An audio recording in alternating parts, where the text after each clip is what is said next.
milioni 7, na hii tunajua hii pesa inaenda kwa kampuni moja ya insurance ambayo mwenyewe tunamfahamu. Ndio wazazi hapa Kenya wawezi kuambia ukweli kwamba watoto wao wamekufia kule Urusi. Kasongo asiende. Ni mwizi si mwizi?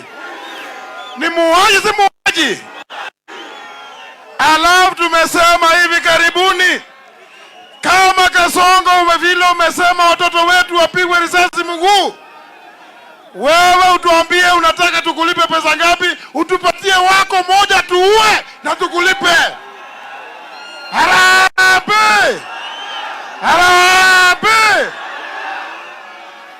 Tumejua kwamba Kasongo ameuza nchi ya Kenya, kwa sababu kuuza pasipoti ya Kenya ni sawa na kuuza citizenship ya Kenya.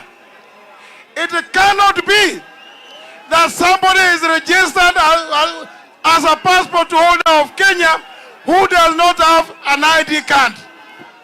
Hiyo ID card ni ya Kenya. Kwa hivyo tunataka Kasongo atuambie wale wa Sudanese majambazi ameandikisha hapa Kenya ngapi, ndio sisi tukifukuza nao pia tuwafukuze warudi kwao. Harambee! Asante sana watu wa Kandi. Tuko Okengo Matiang'i.